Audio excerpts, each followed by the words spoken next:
आ, जैसे आप सबको पता है, आलो में वेस्ट सियांग डिस्ट्रिक्ट की हेडक्वार्टर आलो में 9th हम्पंग दादा स्टेट लेवल फुटबॉल और वॉलीबॉल अंडर 16 का टूर्नामेंट चल रहा है। 16 से 25 तक चलेगा। तो आज हम यहाँ आलो जनरल ग्राउंड में हैं।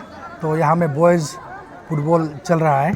तो हमारे साथ हमारे आलो के प्राउड और हम सब के फेवरेट श्री गुम्प रीम, जो अंडर 23 गोलकीपिंग कोच है इंडियन नेशनल टीम का, फुटबॉल टीम का, तो हमारे साथ जुड़े हैं। सर, सबसे पहले आपको आलो में और रिपब्लिक न्यूज़ आलो में स्वागत करता हूँ। बहुत बहुत धन्यवाद। ओके सर, आज आप यहाँ फुटबॉल मैच देखने आए, फैमिली के साथ आए हैं। तो इस तरह का सीधा सवाल करते हैं, इस तरह का अंडर 16 अंडर 19 जो टूर्नामेंट होता है, ये कितना इम्पोर्टेंट रहता है? जैसे सबको पता है, एक टॉप लेवल का जो फुटबॉल होता है वो सभी देखता है। बस जैसे आप टॉप लेवल का फुटबॉल हो गया, वो यूनिवर्सिटी लेवल हो गया। अब उस लेवल से पहुंचने के लिए आपको स्कूल तो करना पड़ेगा, प्राइमरी सेक्शन में जाना पड़ेगा, मिडिल सेक्शन में जाना पड़ेगा। ये इसी प्रकार ये प्रोफेशनल लेवल में जाने से पहले ये जो युवा खिलाड़ी है, तो इसी दौर से उनको गुजरना पड़ता है। उनको काफ़ी एक्सपीरियंस का ज़रूरत होता है। और ये प्लेटफॉर्म जो अभी हंगपन दादा मेमोरियल के द्वारा जो आयोजित किया है, सो ये बहुत ही मतलब एक इम्पोर्टेंट एक फेज़ है ये अंडर 16 एज के लिए। इनको जस्ट ट्रेनिंग काफ़ी नहीं रहता है, ट्रेनिंग के साथ साथ उनको एक कॉम्पिटिटिव एनवायरनमेंट भी क्रिएट करना पड़ता है। तो और ये बहुत ही अच्छा प्लेटफॉर्म है उनके लिए कि अपना टैलेंट को प्रदर्शन करने के लिए। ओके सर, बीच में जब भी आप आलो आते हैं, तो जब भी हम यहाँ ग्राउंड स्टेडियम का इशू होता है, आप इवन रैली धरना में भी पार्टिसिपेट करते हैं। तो आज ग्राउंड का हालत आज तक 10 साल से ऐसे ही है। तो इस विषय में आपका क्या, आप देख के आपको कैसा लग रहा है? आई थिंक जैसे कहावत होता है ना, से something is better than nothing. तो कुछ नहीं होने से कुछ होना अच्छा है। कम से कम आज ग्राउंड अवेलेबल है हमारे पास। ग्राउंड का क्वालिटी ऑफ कोर्स इम्प्रूव किया जा सकता है। और काफ़ी जैसे हमारे ओलंपिक एसोसिएशन और DFA ने जो मेहनत किया है, अभी कुछ हद तक हरियाली दिख रहा है। लेकिन आई थिंक समय के साथ ये ग्रास भी पूरा आ जाएगा। और आई थिंक आलो का जो पुराना ज़माने में जो हम देखते थे, जो ग्रीन ग्रास बहुत ही फेमस हुआ करता था, आई थिंक वो देखने को मिल जाएगा। सो फिलहाल जैसे लेट्स होप एटलीस्ट हमें ग्राउंड मिल रहा है, तो लेकिन खेलने के लिए एक जगह मिल रहा है बच्चों के लिए, तो ये बहुत ज़्यादा इम्पोर्टेंट है इस वक्त। सर, आजकल का बच्चा खेल कूद में कम इंटरेस्ट, किसी सेक्टर में जो गलत रास्ता है उसमें भी ज़्यादा जा रहा है। डिसिप्लिन, जैसे हर खेल में एक डिसिप्लिन ज़रूरी होता है। आपको तो देख के सीधा दूर से ही पता चलता है कि ये एक स्पोर्ट्स पर्सन आ रहा है, क्योंकि काफ़ी डिसिप्लिन अभी का इस उम्र में भी आप काफ़ी मेंटेन करके रखा हुआ है। तो युवा खिलाड़ी को आप डिसिप्लिन का इस ये में आप क्या एडवाइस देना चाहेगा?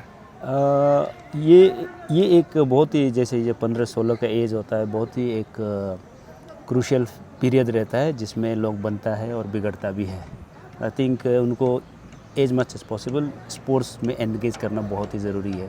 जैसे पता है कि स्पोर्ट्स एक ऐसा माध्यम है जिसमें आपको एक बहुत कुछ सिखाया जाता है। एक हेल्दी लाइफस्टाइल, डिसिप्लिन और टीम वर्क, और आपको मेहनत करना सिखाता है, और प्लस आपको गलत हैबिट से दूर रखता है। तो आई थिंक ये इस तरह का जो कंपटीशन है रेगुलर होना चाहिए। ये स्टेट लेवल हो रहा है क्योंकि बाहर डिस्ट्रिक्ट से लोग आए हैं।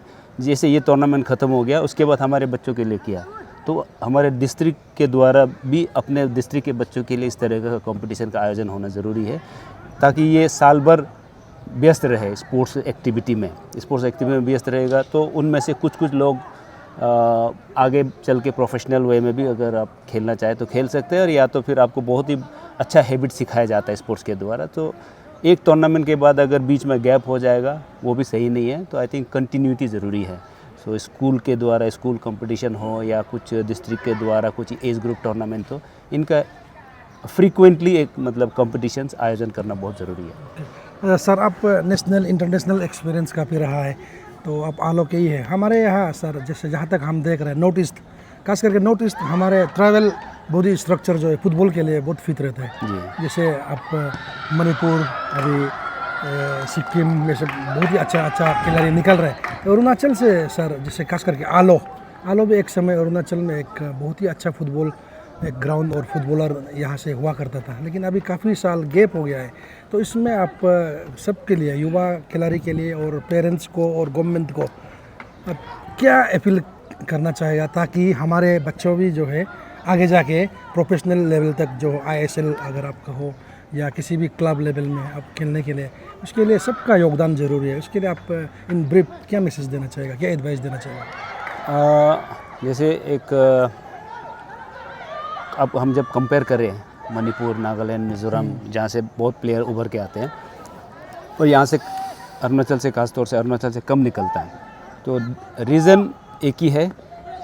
हमारे अरुणाचल में जो स्ट्रक्चर्ड फुटबॉल कोचिंग कम है, क्वालिफाइड कोचेस भी कम हैं। बाकी हर एक स्टेट में आप देखा जाए तो काफ़ी क्वालिफाइड कोचेस है, तो उनका जो ट्रेनिंग मेथोडोलॉजी होता है वो मैटर करता है। तो यंग एज में किस तरह का ट्रेनिंग दिया जाना है, और ख़ासकर जब वो छोटे मतलब बिलो 15 ईयर्स एज में टेक्निकल डेवलपमेंट बहुत ज़रूरी है। जो एक टेक्निकल एबिलिटी हमारे प्लेयर, इस एज ग्रुप के प्लेयर को अगर और आप मणिपुर के सेम एज ग्रुप के प्लेयर को देखोगे तो आपको डिफरेंस एक ही नज़र आएगा, जो टेक्निकल एबिलिटी में बहुत फ़र्क है।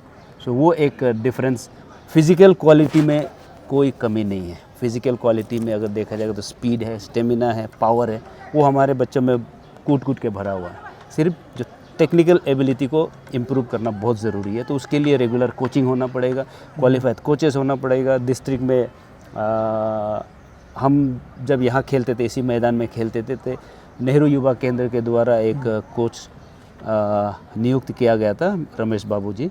सो उसके होते वक्त हमें काफ़ी ट्रेनिंग दिया गया था, तो आई थिंक वो हेल्प किया हमें काफ़ी।